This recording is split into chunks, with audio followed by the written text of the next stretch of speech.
Hi hello வணக்கம் மக்களே, எல்லாம் எப்படி இருக்கீங்க? நல்லா இருப்பீங்கன்னு நான் நம்புகிறேன். நம்ம பகுதியில் வந்து தண்ணி அடிக்க ஸ்டார்ட் பண்ணிட்டோம். ஏலக்காடுகளுக்கு ஏலக்காடு வச்சுருக்கவங்க மறக்காமல் இந்த மாதத்துல இருந்து தண்ணி அடிக்க ஸ்டார்ட் பண்ணிக்கோங்க. மாதத்துக்கு 6 முறை வந்து தண்ணி அடிக்க ஸ்டார்ட் பண்ணிக்கோங்க. சின்ன காட்டுக்காரவங்க தண்ணி நிறையா இருக்குது அப்படின்னா தாராளமாக 8 முறை கூட அடிங்க. பிப்ரவரி, மார்ச், ஏப்ரல் வரைக்குமே நம்ம தண்ணி அடிச்சுட்டே இருக்கணும். இந்த மாதிரி செடியை நல்லாவே குளிப்பாட்டிடுங்க. காரணம் என்னென்னா 21 நாளைக்கு நம்ம ஒரு தடவை மெடிசன் அடிக்கிறனால இலைகள் எல்லாமே வந்து அதோட துகள்களில் உள்ள இடங்கள் எல்லாமே வந்து ரொம்பவே அடைச்சிருக்கும். அதை கிளியர் பண்ணுறதுக்காக தண்ணி கம்மியாக உள்ள இடங்களில் பார்த்தீங்கன்னா செடிக்கு மேலே வந்து பச்சை நெட்டு கட்டிக்கோங்க. நிழல் அதிகமாக கிடைக்கும். தண்ணி அளவாக அடிக்கிற மாதிரி தான் வரும்.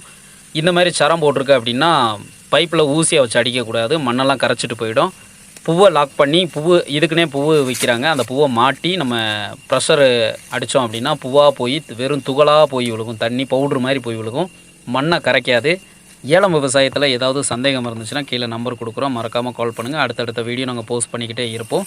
ஏலக்காட்டில் எந்த மாதிரி வேலை செய்யணும் அப்படின்றதையும் அழகாக நாங்கள் உங்களுக்கு சொல்லிக்கிட்டே இருப்போம். நீங்கள் எங்கள் சேனலை சப்ஸ்கிரைப் பண்ணுங்கள், லைக் பண்ணுங்கள், மற்றவங்களுக்கு ஷேர் பண்ணுங்கள். நன்றி, வணக்கம் மக்களே.